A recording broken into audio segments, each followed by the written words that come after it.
esa mirada lo dice todo.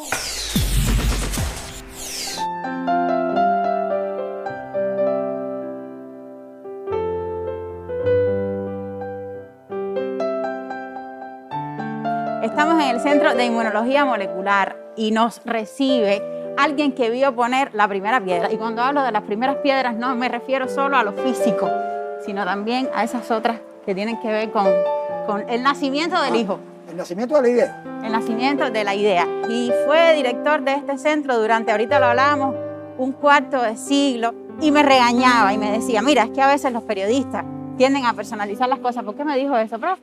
Te di eso porque fíjate, los medios tienen que transmitir los conceptos básicos de las cosas, no solamente las anécdotas. Y entonces esa concepción del científico como el individuo el hombre aislado, solo, de manera individual, hace un descubrimiento, esa es la ciencia del siglo XIX. Esa no es la ciencia del siglo XXI. Es decir, la ciencia es un proceso social. Es decir, hay sociedades que incorporan el pensamiento científico a su cultura y sociedades que no. Y precisamente uno de los procesos históricos aquí, en nuestro país, es cuán temprano se incorporó a la cultura cubana el pensamiento científico. Y se incorporó desde Félix Varela. Es decir, las batallas de Félix Varela, y estamos hablando de siglo XIX temprano, antes de la Revolución Independentista, fueron inicialmente, inclusive antes de hablar de independencia, batallas contra el pensamiento escolástico, que era el que venía de España, de la metrópoli.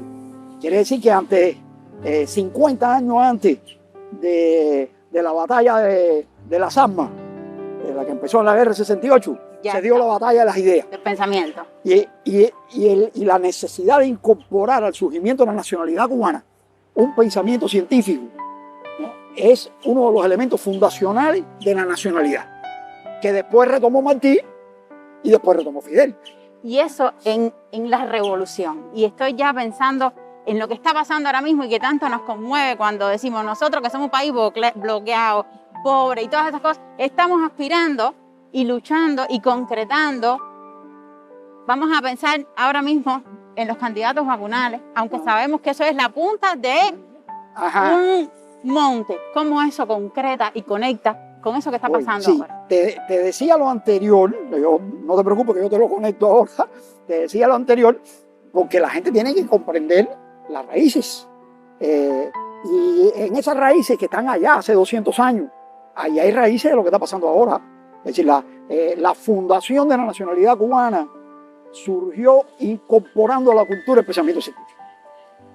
Y bueno, eso explica después que Fidel dice en 1960, el futuro de Cuba tiene que ser un futuro hombre de ciencia, ¿no? Frase que todo el mundo conoce, pero mucha gente se olvida la fecha.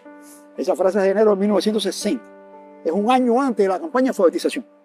Es decir, es una frase dicha en un país con un 30% de analfabetos. Entonces, lo que quiere decir que esos procesos vienen de larga data. Y por supuesto, sobre ese proceso, sobre ese contexto y sobre esa cultura, entonces te aparece el científico dedicado, el científico consagrado, el que tiene una buena idea, ¿no? Pero el proceso de base es lo esencial. Y eso es lo que tenemos que comunicar. Y con este otro tema que me decía de la vacuna, me voy a montar en tu pregunta para hacer otro enmiende de plana. He leído que aquí se están haciendo los antígenos. Aquí se están haciendo los antígenos de la vacuna de COVID. Pero también ahí hay lecturas sociales que hay que hacer. ¿Qué cosa es lo que mejora la salud? ¿Es un medicamento? No, no es un medicamento. El medicamento se inserta en una acción social que es la acción por la salud. Te contaba la historia de la vacuna recombinante de la hepatitis B, que los norteamericanos lo tuvieron 5 años antes que nosotros. Ajá. Pero nosotros redujimos la incidencia de hepatitis B antes que ellos. ¿Y eso por qué? Porque bueno, el medicamento se inserta en un contexto social. Tú tienes un medicamento, pero tú tienes médicos de familia en todos los lugares. Este es el país que tiene más médicos por millón de habitantes del planeta, ¿no? Pero además tú le vas a explicar a una madre que vacune a sus hijos. Ajá. Pero esa madre tiene 12 grados de escolaridad. Entonces, y los agarra por la mano y les dice arriba, vamos por ahí. Además entiende el proceso de la salud y de las tecnologías de la salud. Fíjate que el esfuerzo de la Revolución Cubana en la salud es simultáneo en el tiempo con el esfuerzo en la educación. Una cosa sin la otra no funciona. Entonces, entonces lo que salva no es el medicamento, ¿qué es lo que salva? Bueno, el sistema, digamos. Bueno, esa era una frase que me decía el doctor Millar cuando discutíamos esas cosas. Me decía, lo que cura es el sistema. Lo que cura es fíjate que hay un estudio de hace mucho tiempo. Te voy explicando todos los elementos técnicos. Después tú coges para el programa lo que tú quieras. Hay un estudio de correlatos de la mortalidad infantil. Digamos, diferentes países. ¿Con qué se correlaciona la mortalidad infantil? Si tú quieres la correlaciona con la economía, bueno, Producto Interno Bruto, o con la cantidad de médicos. Pero de todos los fenómenos sociales, ¿tú sabes cuál es el fenómeno que mejor correlaciona con la reducción de la mortalidad infantil? El nivel educacional de las mujeres. Donde quiera que sube el nivel educacional de la mujer, baja la mortalidad infantil. ¿No? Por millones de mecanismos, pero te quiero decir que la salud pública es un proceso social. Es una ciencia biológica a la mitad, pero la otra mitad es una ciencia social, ¿no? Y de hecho, fíjate, cuando tú lees el pensamiento de los salubristas del siglo XIX, incluido Finlay, ¿no? Tú ves el fenómeno social de la medicina. Eso se perdió después del siglo XX. Y se perdió influido por la concepción capitalista que venía de los Estados Unidos, donde la salud pública es algo por lo que tú pagas, ¿no? Y entonces empezó una salud pública basada en altas tecnologías, por supuesto para el que puede pagar, y ahí entonces vino lo que los pensadores ahora le llaman el error del enfoque biologicista de la salud. Se perdió el enfoque social de la salud. Por supuesto aquí la Revolución Cubana lo recuperó enseguida, ¿no? Y por eso viene el programa en médico de familia y todos los procesos que hemos visto. Y esto que estamos viendo ahora se inserta en eso. Y esa podría ser la explicación para esa pregunta que nos hacemos y que yo lo provocaba cuando conversábamos. Un país con las características del nuestro, que ni nos sobra dinero, no nos sobra nada, más bien necesitamos... Hay algunas cosas que nos sobran. Dígamelas usted. Dígamelas usted. Bueno, la pasión de la gente por lo que hace, la cohesión social, el sentido de propósito en la vida, ¿no? Todo eso está enraizado en la cultura cubana. Y que tiene que ver con ese mismo sistema que ahorita usted mismo me comentaba. Y son procesos culturales. Es decir, estamos insertando la ciencia sobre una cultura que tiene un conjunto de valores. Y bueno, por supuesto, ese es el terreno fértil. Ahora tú vienes con el Centro de Inmunología Molecular, con los fermentadores, con el espectrómetro de masa, ¿no? Y pones una semilla y la siembra ahí, ¿no? Pero el sustrato social tiene que estar ahí. Y eso también explica, yo le decía, por qué otros países esa es la explicación, que tienen más dinero, más recursos, no han logrado lo que nosotros tenemos. Porque piense ahora usted en alguien que no esté al tanto de cómo funciona el mundo de la biotecnología, que no sepa lo costoso que puede ser, en fin, y que asuma como natural que Cuba tenga los candidatos vacunales que tiene. Eso es natural, eso se da así por default. Eso es consecuencia de todo el proceso de enraizamiento del pensamiento científico en la cultura cubana, ¿no? Que es la base de eso. Ahora estamos viendo la COVID, porque bueno, la COVID es lo que nos angustia la área que tenemos ahora. Pero bueno, al triunfo de la revolución la mortalidad infantil era 60 por 1000 nacidos vivos, ¿no? Ahora está por debajo de 5. Saca la cuenta de la caída de la mortalidad infantil. Y de nuevo, ¿qué logró eso? ¿Qué logró la caída de la mortalidad infantil en Cuba? Bueno, las campañas de vacunación, el acceso a los médicos, la campaña de hervir el agua, la lactancia materna. No puedes identificar un fenómeno en particular, ¿no? Es la gestión de salud del sistema social, que tiene esos componentes y tiene muchos otros. Y entonces, bueno, ese tema hay que entenderlo también, porque precisamente para aprovechar la labor de ustedes los comunicadores, ¿no? En transmitir los conceptos. Porque ahora vemos la COVID, estamos todos priorizando la COVID. Por cierto, COVID. Físicamente donde estamos, algo que tenga este centro, que esté conectado con el tema de la COVID.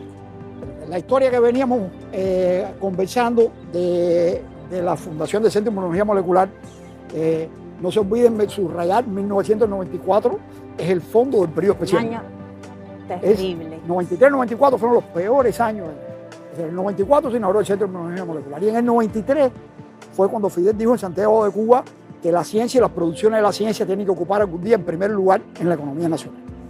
Igual que el futuro hombre de ciencia está dicho en un país de 30% analfabeto, el papel de la ciencia en la economía nacional está dicha en el momento que habíamos perdido el 35% del Producto Interno Bruto por la desaparición del campo social. Entonces, quiere decir, aquí estamos viendo el rol de la ciencia, ¿no?, en la cultura cubana, en el proyecto de país que tiene Cuba. Porque cuando decimos lo de que no es una vacuna, que es un país, no es un eslogan. No, eso hay que interpretarlo, esa frase de que más que una vacuna es un país. Bueno, por supuesto es la vacuna, y no es solo la vacuna, porque también hay medicamentos para el tratamiento de la COVID que se están haciendo aquí. Es decir, aquí se están haciendo anticuerpos para tratar al paciente que ya tiene una COVID severa. Fíjate que el primer objetivo es que la gente no se infecte, pero puede hacer falta que el que se infectó no se agrave, ¿no? Y que el que se agravó no se muera. Es decir, es todo el enfoque que lleva estrategias diferentes y medicamentos diferentes en cada uno de las etapas. Es decir, hay que verlo integralmente. Ahora mira, por ejemplo, en COVID, yo te decía esto de que lo que cura es el sistema y el proceso social. Bueno, estamos contentos con lo que está dándonos el interferón en el control de la COVID. Sí, pero bueno, para que el interferón dé ese resultado, tú tienes que tratar al paciente al inicio de la infección. Por lo tanto, tú tienes que detectar al paciente al inicio de la infección. Y tienes que tratarlo, sea sintomático o sea asintomático, ¿no? Y esa es la labor del médico familia, la pesquisa, los estudiantes, la conciencia social de la gente. Entonces, bueno, no es solo lo que está en el frasquito de interferón. Es decir, es verdad que hace falta producciones de productos de alta tecnología, pero también hace falta, ¿no?, un sistema social que lo asimile y que lo ponga a disposición de todo el mundo. No es posible que tú puedas tener un impacto en el enfrentamiento de la COVID cuando la mayor parte de los pacientes no los diagnostica, no los encuentra. ¿No te enteras? No se testa porque tiene que ir a pagar para que le hagan el test en muchos países. Entonces, bueno, eso hay que verlo de esa manera. Y hay este centro de investigación, producción. Todos los centros que hemos hecho, lo hemos hecho como centro de investigación y producción. Hay otros que son de producción, como nuestra vecina edificación, que va a ser la más moderna planta del país en elaboración de pastillas para medicamentos. Tenemos dos recién terminadas con una gran capacidad, no lejos de aquí, porque todo este es un polo científico técnico y de la industria farmacéutica. No es el único, desde luego, tenemos industria en otros muchos lugares, pero se está construyendo una gran planta de inyectables para producir las válvulas y las inyecciones. Una gran planta que le va a dar capacidad al país para sus necesidades y para la exportación. Allí se está construyendo también una importante planta de insulina y nuestros productos se van abriendo mercado por su excelente calidad, a pesar de las competencias de poderosas transnacionales. Las transnacionales de los medicamentos miran ya con respeto a nuestro país y reconocen la enorme capacidad que en pocos años se ha desarrollado, primero en la mente de la gente y segundo en las construcciones, en los equipamientos. Y va a llegar a ser en el futuro una importantísima industria, una importantísima rama para la economía, aunque tengamos que abrirnos brecha luchando a brazo partido con una terrible competencia internacional, y no solo eso, sino contra medidas proteccionistas no arancelarias. Por eso es que en cada cosa que hacemos tenemos que ponernos en el primer nivel mundial para que no inventen cosas con que obstaculizar. Y esta viene a ser una joyita más que nos introduce en esa área que se llama inmunología molecular. Pero ellos no van a trabajar en eso, solo van a trabajar en otros aspectos de la biotecnología, en combinación con los otros centros científicos que están por aquí y como parte del polo científico del oeste de la capital. Es un orgullo en pleno periodo especial inaugurar este centro, y que no es un lujo, es una promesa de salud y bienestar para nuestro pueblo, es una promesa de ingresos para nuestra economía, porque tiene capacidad de producción y una importante capacidad de producción. Y tiene la posibilidad de coordinar con todos los demás centros de investigación. Por eso hemos creado los polos científicos, para que no viviera cada cual por su cuenta, ignorando a los demás, sino para que cada centro de investigación científica trabaje en estrecha coordinación con los demás. Así que hay 7 u 8 hospitales por los alrededores y todos estos centros tienen que ver con la medicina. Y repito, están llamados a ayudar al pueblo y están llamados a ayudar a la economía, a las dos cosas. Ese es el valor simbólico que tiene este centro, el valor moral. Vamos a partir diciendo que este es un país de jóvenes. Y en una conversación con los compañeros de los muchachos de los JC aquí, yo le decía el otro día, ¿usted sabe a qué edad Martí escribió El presidio político en Cuba? Tenía 16 años. ¿Y usted sabe a qué edad Julio Antonio Maía fundó el Partido Comunista? Tenía 23. ¿No? ¿Y a qué edad Fidel asaltó en Moncada? Fidel tenía, creo que 26 o 27, 26 años. Es decir, la historia de Cuba es una historia de protagonismo de la juventud. Y eso ha continuado así. Ahora, en el caso específico del capital humano para la ciencia, los primeros años de la obra social de la revolución fueron sembrar escuelas, sembrar universidades. El tema que citamos mucho, de que Fidel dijo el futuro de Cuba tiene que ser necesariamente un futuro hombre de ciencia, lo dijo en 1960.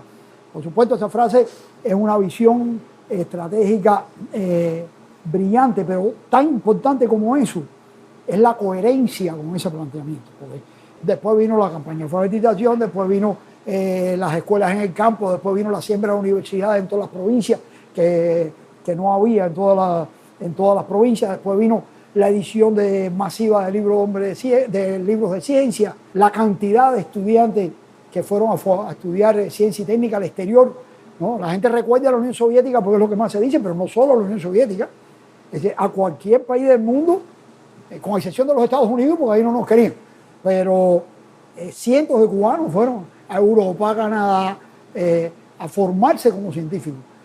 Toda esa masa de jóvenes científicos, entre los cuales me cuento porque era joven en aquella época, todos esos jóvenes científicos retornaron para acá con diferentes escuelas de pensamiento, del lugar donde hicieron sus doctorados. Y todo eso se metió en el crisol aquí, ¿no? Se cocinó aquí. En la amalgama. La amalgama, el ajiaco, como decía Fernando Ortiz, es decir, el ajiaco, y se cocinó en la cultura cubana, y de ahí salió una cultura científica cubana, que es la mezcla de tomar de aquí, tomar de allá, tomar de nuestra propia historia, por esto que lo que hablábamos al principio, del papel de la ciencia en los orígenes de la nacionalidad cubana, sumada, ¿no?, a una nacionalidad que surge de la mano de una ética, que es la ética que sembró Martí. El día 1 de la guerra de independencia, Céspedes le dio la libertad a los esclavos. Para los cubanos eso parece obvio y natural, ¿no? Pero cuando hubo la independencia de los Estados Unidos, pasaron 80 años para que se manifestara. Después de la independencia, para que surgiera una nación nueva con esclavitud. Entonces, bueno, todos esos orígenes van marcando. Parece que estamos hablando de cosas de hace 200 años y es verdad, pero eso marca las generaciones de hoy. Por eso ahí le tengo una pregunta, porque precisamente con esa ética me provoca a usted una reflexión. Esos mismos jóvenes científicos que están aquí trabajando y que, vamos a estar claros, en cualquier otro lugar del mundo podrían ganar una plata tremenda. Y sin embargo, están aquí construyendo en ese anonimato, y lo digo porque ahora no son sus rostros los que están en primer plano, y de todas maneras siguen ahí labrando. ¿Cómo explicar eso? Yo creo que ¿Cómo se explica eso? Yo creo que han incorporado un sentido de propósito de la vida. Un sentido de propósito, un sentido de misión. Es decir, la vida no es para comer y reproducirse, ¿no? Es para construir una obra social. Y eso ellos lo tienen incorporado. Es decir, y por eso tú ves que, bueno, aparentemente no deberíamos estar hablando de biotecnología. No estamos hablando de biotecnología, y sí, ¿no? Porque las raíces del comportamiento de los científicos cubanos están ahí. Son gente motivada. Si no es suficiente que tú seas enamorada. Podemos decir enamorada. Sí. Bueno, ahora estamos hablando de la COVID, pero aquí Cuba enfrentó con éxito la epidemia de meningitis meningocócica de los años 80. Esa fue la vacuna Bamengoc, la que hicieron Conchita Campa y Gustavo Sierra, que tú los conoces. Es decir, yo tengo una lámina ahí que es cómo subía la meningitis en Cuba y cómo cuando entró la vacuna bajó hacia cero, ¿no? Hubo una clase que yo estaba dando, un grupo de estudiantes, y yo le decía, mira, uno puede trabajar en la vida 20 horas al día, 20 años, nada más que para darse el gusto de mirar esa lámina 20 minutos. Es decir, porque ahí tienes el impacto social de lo que ellos hacen, ¿no? Y ese es un motor tremendo. Y además, yo le voy a hacer una pregunta que podría parecer que no tiene que ver con biotecnología, pero sí, esto es una empresa. Ajá. Esa palabra no la hemos dicho. Hablábamos ahorita del ciclo de producción completo, pero esta es una empresa que prefigura que, sí, parados en nuestro contexto, y ya estoy trayendo también aquí otros temas que, digamos, no tienen que ver directamente con la biotecnología, pero sí. ¿Qué prefigura esto que hemos recorrido hoy y que vamos también en Bumbo y que vamos a tener tocándonos la puerta de la casa? Hablando de eso, una vez hablando de eso, yo dije, la empresa estatal socialista es el socialismo. Es decir, es la esencia de y es una empresa que nos pertenece a todos. Eso es lo que hace la diferencia. Es decir, porque tener gestión empresarial, eso es una forma de gestión. Pero esa no es la esencia es la forma de propiedad, no la forma de gestión. Si tú puedes gestionar esto técnicamente como se gestiona una empresa en Nueva York, ¿no? Pero la propiedad es de todos. Aquí vino una vez el vicepresidente de una empresa multinacional, una de las grandes multinacionales europeas, ¿no? Y tuvimos una conversación y caímos en estos temas, ¿no? De la empresa, la venta de acciones, la bolsa de valores, todos estos temas, ¿no? Y él me empieza a explicar de su empresa y yo le dije, oye, ¿cuántos accionistas tiene tu empresa? ¿No? Me dice aquel hombre, bueno, la empresa mía es una empresa grande, nosotros debemos tener cerca de 400.000 accionistas. Y yo, bueno, yo tengo 11 millones.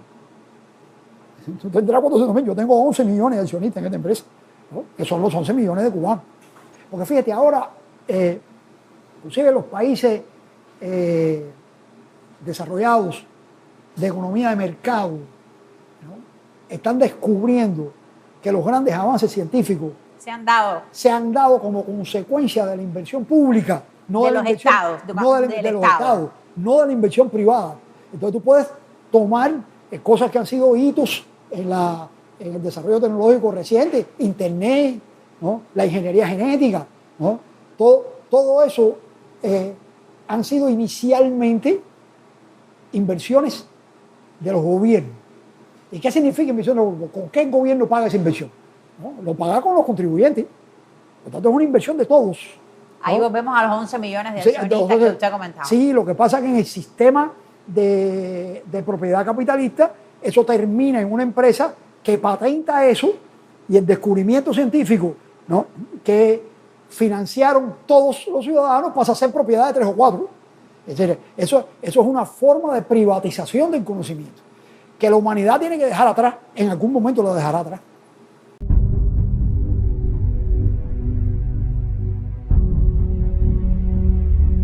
Fidel debe haber ido al CENI fácil, para ser modesto, más de 50 veces, para ser modesto. Y nunca entró como si fuera su casa, y esa era su casa.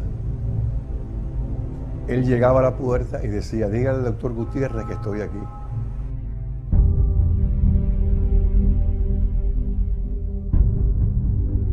Siempre nos dijo, tú no puedes exportar nunca nada, ni equipo, ni reactivo, ni medicamento, nada que antes la población cubana no lo tenga. Primero la población cubana y después exportas. Tuvimos muchas dificultades con la producción de vacunas de hepatitis B, y entonces se creó un grupo de trabajo que intensamente buscó la solución, ¿no?, a este asunto. Y entonces se fueron, como se dice, ajustando gradualmente todas las etapas del proceso, y cuando ya logramos que se produjeran 3 lotes consecutivos con resultados positivos, él vino, el comandante vino, y entonces en este caso me abrazó y se fue. Es verdad. Una noche llegó, no habló, un agua. No hubo palabra. Ese era Fidel. Ese era Fidel. Hay que saber apreciar dónde están los verdaderos honores, dónde está la verdadera dignidad, dónde puede estar la verdadera gloria, que nunca puede ser individual, sino colectiva. Ningún hombre solo habría podido hacer una obra como esta. Y aquí se reunieron constructores y científicos, andan ahí mezclados, que uno no sabe quién es uno. Este centro está con todas las más definitivas y decisivas exigencias mundiales para la producción de lo que se va a producir ahí. Debemos añadir que hay muy pocos centros en el mundo como este. Y es un centro a nivel mundial en su construcción, en su limpieza, en sus equipamientos, son los más modernos. Pero sobre todo hay algo en lo que yo estoy seguro de que nadie nos ganará en el mundo, y es en la calidad de los hombres y mujeres que van a trabajar o que ya están trabajando en este centro.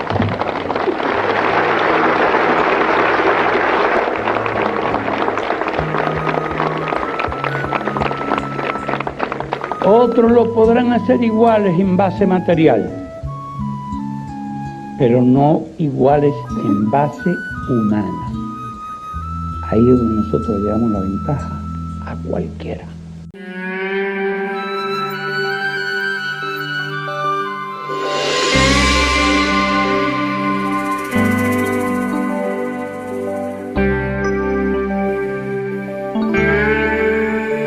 En este frasco ruge un silencio plebeyo, como de tropas mambisas, presta salto que a degüello. En este bulbo, humedad de amor bravío, Baraguana bella eterno, por lágrimas de 2 ríos.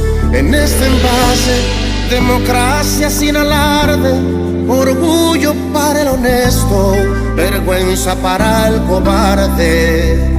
En esta dosis, la virgencita de la caridad bendice al bravo David que enfrenta al rudo Goliat. Bendice al bravo David.